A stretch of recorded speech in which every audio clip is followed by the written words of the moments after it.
Kính thưa cộng đoàn, trong tháng 5 vừa qua chúng ta dâng lên mẹ chúng ta những bông hoa đồng nội, những hoa thiêng liêng của lời kinh kính mừng, cũng như mọi nỗ lực hy sinh của chúng ta để cầu nguyện cho mình cũng như cho những gia đình anh chị em của chúng ta. Hình ảnh người mẹ rất dịu dàng, rất đằm thắm và trìu mến luôn dõi nhìn chúng ta. Trong tâm tình ấy, giờ cầu nguyện này chúng ta cùng ca khen mẹ là nữ tỳ của Chúa. Cùng mẹ, chúng ta tạ ơn Chúa vì muôn ngàn đời Chúa vẫn trọn tình thương. Cũng xin mẹ truyền cầu cho mỗi người chúng ta trong cuộc lữ hành đức tin hôm nay không ngừng chạy đến và cầu xin cùng mẹ và luôn nhìn lên mẹ như gương mẫu để dõi bước theo. Nhờ đó, cùng với mẹ, chúng ta sống và tuyên xưng đức tin. Này tôi là nữ tỳ của Chúa, xin thực hiện cho tôi như lời sứ thần nói. Để bắt đầu giờ cầu nguyện này, xin mời cộng đoàn đứng chúng ta xin ơn Chúa Thánh Thần.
Lạy Thiên Chúa, là Cha toàn năng luôn thương xót, chúng con xin ngợi khen Cha vì yêu thương. Cha đã chọn và đón nhận chúng con với lòng bao dung hải hà. Cha không ngừng ban ơn và nâng đỡ chúng con dù chúng con yếu đuối và sa ngã. Tạ ơn Cha luôn yêu thương những kẻ mọn hèn của Cha, những kẻ biết cúi đầu đón nhận lòng thương xót Cha ban. Tạ ơn Cha đã ban cho chúng con một người mẹ để đồng hành cùng chúng con, cũng như một gương sáng để chúng con dõi bước theo Cha. Trước lời mời gọi của Cha, mẹ đã thưa xin vâng như một nữ tỳ khiêm tốn. Là mẹ đã nhận mình là nữ tỳ của Cha, là người luôn thực hiện và sống theo những gì Cha chỉ dạy. Xin mẹ luôn chuyển cầu cho chúng con luôn luôn để trong mọi hoàn cảnh sống hôm nay, chúng con cũng biết học cùng mẹ mà thưa lên cùng Cha. Này con là tôi tớ của Cha, xin Cha chỉ dạy, bảo ban. Chúng con cầu xin nhờ Đức Kitô Chúa chúng con. Tin mừng Đức Giêsu Kitô theo Thánh Luca. Bà Elizabeth có thai được 6 tháng thì Thiên Chúa sai sứ thần Gabriel đến một thành miền Galilee gọi là Nazareth, gặp một trinh nữ đã thành hôn với một người tên là Giuse, thuộc dòng dõi vua David. Trinh nữ ấy tên là Maria. Sứ thần vào nhà trinh nữ và nói: Mừng vui lên hỡi đấng đầy ơn sủng, Đức Chúa ở cùng bà. Nghe lời ấy, bà rất bối rối và tự hỏi lời chào như vậy có ý nghĩa gì. Sứ thần liền nói: Thưa bà Maria, xin đừng sợ, vì bà đẹp lòng Thiên Chúa. Và này đây, bà sẽ thụ thai sinh hạ con trai và đặt tên là Giêsu. Người sẽ nên cao cả và sẽ được gọi là con đấng tối cao. Đức Chúa là Thiên Chúa sẽ ban cho người ngai vàng vua David tổ tiên người. Người sẽ trị vì nhà Gia-cốp đến muôn đời, và triều đại của người sẽ vô cùng vô tận. Bà Maria thưa với sứ thần: Việc ấy sẽ xảy ra cách nào, vì tôi không biết đến việc vợ chồng. Sứ thần đáp: Thánh thần sẽ ngự xuống trên bà, và quyền năng Đấng Tối Cao sẽ rợp bóng trên bà. Vì thế Đấng Thánh bà sắp sinh ra sẽ được gọi là con Thiên Chúa. Và bà Elizabeth, người họ hàng với bà, tuy già rồi mà cũng đang cưu mang một người con trai. Bà ấy vẫn bị mang tiếng là hiếm hoi, mà nay đã có thai được 6 tháng. Vì đối với Thiên Chúa không có gì là không thể làm được. Bấy giờ bà Maria nói: Vâng, tôi đây là nữ tỳ của Chúa, xin Chúa cứ làm cho tôi như lời sứ thần nói. Xin mời cộng đoàn ngồi. Bấy giờ bà Maria nói: Vâng, tôi đây là nữ tỳ của Chúa, xin người cứ làm cho tôi như lời sứ thần nói. Kính thưa cộng đoàn, qua đoạn tin mừng của Thánh Luca, chúng ta vừa nghe, Thánh Luca đã cho chúng ta thấy Đức Maria là người thiếu nữ như bao thiếu nữ khác ở miền quê Nazareth. Mẹ cũng đang lo toan cho mọi công việc gia đình, đang bươn trải mọi công việc có thể làm để trang trải kế sinh nhai.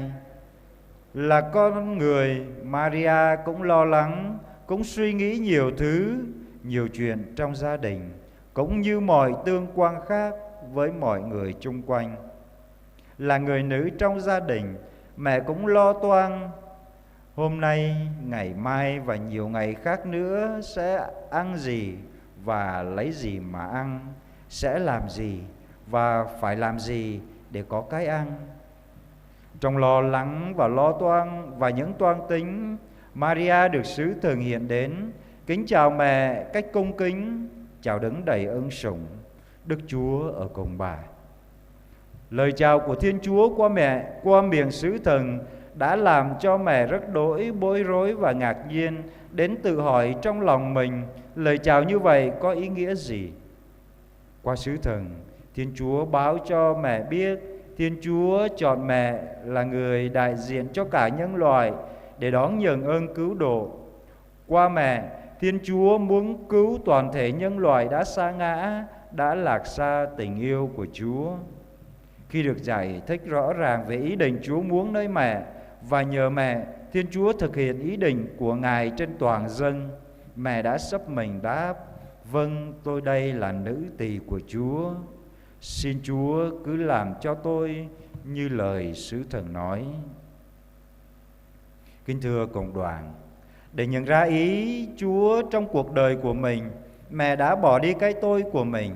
Mẹ đã khiêm tốn cúi đầu nhận mình là nữ tỳ của Chúa, là tớ nữ của Chúa. Là đầy tớ thì thuộc toàn quyền của chủ mình, kể cả sự sống của mình đang có. Người đầy tớ thì sống hoàn toàn lệ thuộc vào chủ mình. Và như thế, mẹ đã hoàn toàn đặt cuộc đời mình vào trong tay Thiên Chúa, để Chúa hoạch định và quyết định đời mình. Mẹ ơi, mẹ dạy chúng con hãy cúi mình khiêm nhường trước Chúa và để Chúa làm chủ cuộc đời của chúng con. Xin mẹ dạy chúng con hãy sẵn sàng mà thưa xin vâng: Này con là tôi là đầy tớ của Chúa, xin Chúa sử dụng đời con như Ngài muốn. Mẹ ơi, giữa một xã hội người ta đang đề cao quyền làm chủ, tự do, cái tôi cá nhân và sự phóng túng tận hưởng những gì mình thích, chúng con đang bị lôi kéo theo những trào lưu ấy. Đôi khi chúng con đã muốn làm chủ và làm người cai trị trên người khác, hơn là coi mọi người là anh chị em, là những người Chúa ban cho bên cạnh chúng con, để nhờ họ mà chúng con hoàn thiện chính bản thân mình. Trong gia đình, lắm lúc chúng con cũng muốn vợ, chồng, con cái phải làm theo ý mình hơn là cùng nhau cầu nguyện để nghe được điều Chúa dạy chúng con phải sống, phải làm để nhờ đó mà mọi người chung quanh nhận ra chúng con là môn đệ của Thầy Giêsu và là người có Chúa làm chủ và đang ở cùng chúng con. Giờ đây bên mẹ, chúng con xin thưa lên mẹ, kính xin mẹ cầu bầu cùng Chúa cho mỗi người chúng con biết cúi đầu xin Chúa ở lại và dẫn dắt chúng con như người chủ, người cha đầy lòng yêu mến con cái mình. Xin mẹ cho chúng con cũng luôn nhận ra rằng khi có mẹ ở cùng và khi cùng mẹ thưa lên với Chúa, này tôi là tôi tới Chúa, xin Ngài thực hiện nơi con những gì Ngài muốn. Cuộc đời chúng con sẽ là niềm vui không những cho chúng con mà cho cả những người chung quanh chúng con nữa. Và như thế gia đình chúng con cũng sẽ biết tôn trọng và yêu thương nhau hơn, dễ dàng để sẻ chia và đón nhận những giới hạn của nhau để cùng nhau làm và sống theo ý Chúa muốn. Tôi mai từ dọn càng khắp ở đây câu chín bô ngã na cờ quả giang ai tây chín bệ cờ câu tuổi hẹp ít lâm bị Maria rạc lại từ lời nun hàng giang hiam hàng quả giang ai tây chín mẹ thâu bật run nhu bô ngã na cờ bô khoa giang ai tây bùi dợ bô một núi đút đạch ốc bên đi cờ mỹ rồi cờ binta chín sa kru hiam rồi cờ binta amang talai hợp tiếp tụ tả ra này hợp tiếp tôi thâu bật run ta bô thâu hợp tiếp dòm ra nàng thâu ghia ra hàng thâu hẹp bết rôm amang ran choa khapat rồi câu bị Maria eo lại và là rồi cả bị bang binta rồi cờ binta thâu bóc ran choa cho cả sa chô khoai giang ở đây đút chín khoai giang ở đây binta hang binta abib bang mà núi bin đạo gút cơ khoai giang ở đây chín bô ngã na cơ khoai giang ở đây amang tờ lời hợp tiếp tụ tả ra này với tấm lòng cùng với mẹ tạ ơn Chúa. Giờ đây chúng ta cất lên tiếng hát ngợi khen mẹ và dâng lên mẹ những đóa hoa tượng trưng cho đóa hoa lòng của mỗi người chúng ta. Cúi xin mẹ vui nhận và cúi xin mẹ dâng lên Thiên Chúa giúp mỗi người chúng ta.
đây chúng ta hiệp với những người đã được ơn và cùng cầu xin ơn mẹ, đã được ơn mẹ truyền cầu trong tuần qua, và hiệp với những người xin mẹ ban ơn nâng đỡ trong thời gian sắp tới. Có 2 người xin tạ ơn Chúa nhờ lời cầu bầu của mẹ, thêm lòng kính mến Chúa và Đức Mẹ. Có 4 người tạ ơn vì đã đi đường được bình an. Có 5 người tạ ơn vì đã có công ăn việc làm. 1 người xin tạ ơn vì đã lấy được nợ. 2 người tạ ơn vì gia đình đã được sum họp hòa thuận yêu thương nhau. 6 người tạ ơn vì gia đình được mọi sự bình an. 1 người xin tạ ơn vì được ơn như ý. 2 người tạ ơn vì con cái ngoan ngoãn học hành thứng tới và thi tốt. 4 người tạ ơn vì đã khỏi đau ốm bệnh tật. 1 người tạ ơn vì đã được cứu giúp trong cơn gian nan khốn khó. 1 người tạ ơn vì bình an trong tâm hồn và trong cuộc sống. 1 người tạ ơn vì đã có con. Và những lời tạ ơn của chúng ta dâng lên mẹ, vì bằng cách này bằng cách khác, nhờ lời truyền cầu của mẹ, Chúa đã giữ gìn chúng ta trong ơn lành của Ngài. Hiệp cùng mẹ Thiên Chúa, chúng con xin tạ ơn Cha. Chúng con xin tạ ơn Cha. Và có 7 người xin thêm lòng kính mến Chúa và Đức Mẹ. Có 7 người xin cho biết vâng theo thánh ý Chúa. Có 4 người xin chịu bỏ tội lỗi và tính hư nết xấu. Có 4 người xin được ơn ăn năn trở về với Chúa. Có 4 người xin ơn bền đổ đến cùng. Có 6 người xin ơn đi đường được mọi sự bình an. Có 6 người xin có công ăn việc làm. Có 4 người xin cho mau trả hết nợ. Có 3 người xin cho mau lấy lại được nợ. Có 7 người xin cho gia đình sum họp hòa thuận yêu thương nhau. Có 7 người xin cho gia đình được mọi sự bình an. Có 4 người xin ơn như ý. Có 5 người xin cho con cái ngoan ngoãn học hành thứng tới và thi tốt. Có 1 người xin tìm được lại người thân. Có 6 người xin khỏi đau ốm bệnh tật. Có 5 người xin ơn chết lành. Có 7 người xin cầu cho các linh hồn. Có 4 người xin thánh hóa bản thân và cải thiện đời sống. Có 4 người xin được cứu giúp trong cơn gian nan khốn khó. Có 5 người xin bình an trong tâm hồn và trong cuộc sống. Có 1 người xin được sinh nở bình an. Và có 1 người xin có con cái. Và có 2 người xin ơn tìm thấy của cải. Và mỗi người chúng ta cũng dâng lên mẹ những lời mà mỗi người chúng ta thầm thì xin mẹ truyền cầu cho chúng ta trong thời gian sắp tới. Xin cho chúng ta luôn được mọi sự bình an, và nhờ ơn lành của Chúa, mỗi ngày chúng ta biết hoán cải đời sống của chúng ta theo như Chúa muốn.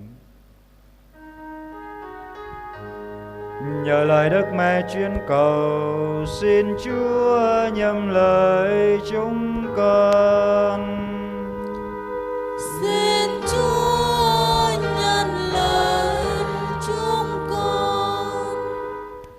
Màu tòa cho beni do cả màu bừng bờ thim ran đạo gút cơ ran bờ thim ran khắp cơ qua giang ở đây hàng Mỹ Maria. Màu tòa cho beni do cả màu bừng thâu mự hép qua giang ở đây. Màu sa cho beni màu bừng bây giờ rồi từ lời hỏi tiếp mang rõ bà con trời chàng.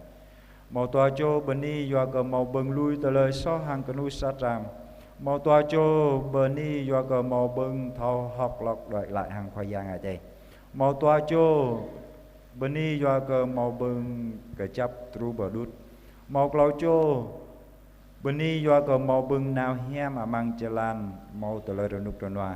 Màu clau cho beni do cả màu rõ mạ. Màu toa cho beni do cả sang nộ từ lời renuk renua. Màu clau cho beni do cả plai lơm rõ noa. màu clau chô bên ni do cờ thâu cung chru lâm tận nạp tạp màu sa chô bên ni do cờ màu bưng rồi nút rồi noa mang bran hang mang tờ lời hở tiếp màu sa chô bên ni do cờ tờ can cờ nạ bạ hiam hang màu clau chô bên ni do cờ màu bưng màu nạ bạ hang abipa pran cho binta bên đi cờ mị Maria cờ nang mị giao lại gum chru lu bưng hiam khoa giang ở đây bờ bụ lấy rồi cờ binta hiệp cùng mẹ Thiên Chúa chúng con xin tạ ơn Cha. Chúng con xin tạ ơn Cha. Binta một ra mạng tờ mai từ dòng rồi câu bưng hiam mừng khoa giang ở đây bờ bụ rơi còn đang bị Maria bị anh ông cung chru đào lại rồi màu ban chô rồi câu của team ran khắp khoa giang ở đây hàng bị Maria màu blue chô thâu mười hẹp rồi câu thâu mười hẹp cờ khoa giang ở đây màu sa chô rồi câu thâu bây giờ tới lời hợp tiếp mang bọt bờ com tới lời chan màu ban chô rồi câu màu bưng lui tới lời xó hàng canu sát ram màu bà chô rồi câu thâu học lóc hàng đòi lại hàng khoa giang ở đây màu toa rồi ban chô rồi câu cờ chấp tru bờ đút màu tổ chú chô rồi câu màu nào mang chalan rồi nút rồi noa màu nam chô rồi câu màu brahma màu ban chô rồi câu thành kla bi hở nước màu toa chô rồi câu tôi mạc lại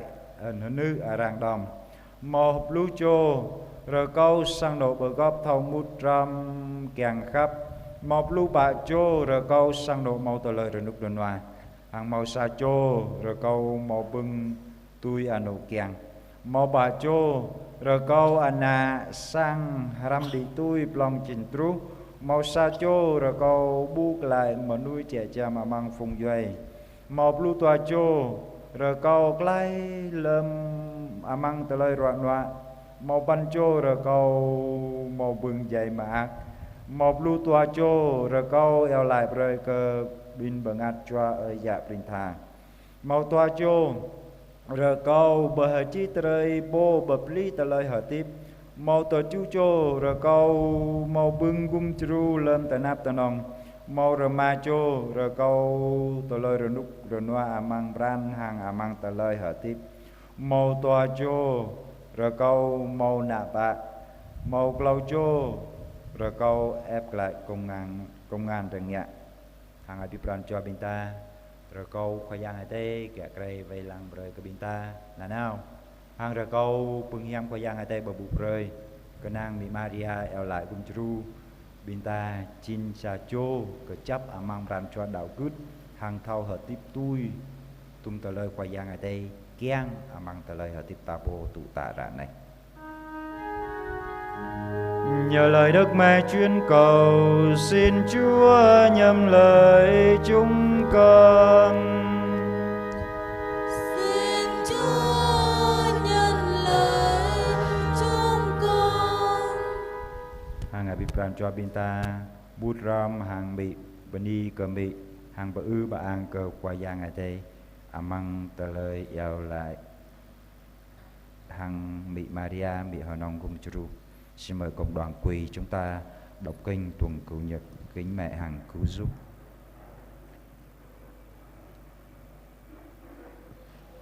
Mi honong kum jru ko đôi re pa i ka vu ra ko hang i ya ka i yo po amra mu hiap ko i yo po vai lang sang pương hiam kwa ate ya ka tale kwa ate pasit le do pương arang thao lên cơ mừng tangan i pa pha pre rup bo mota i pa tor cơ ko tôi ane i ye ami Yesu khoa i ye ami tanap tap i tui pa tum talai tanap tap i pa bút rom hang tum talai tanap Yesu khoa đam mơ pa ching sang pương nham pat lai manui manam i ye ami manui manam i tu lai kum jru vai lang bing kamay ko cứ sit nik tôi ane pangat cha le mo i pagang pre khoa tê bu lui rè ô hang bu mò lệ mang apui cơ tì ô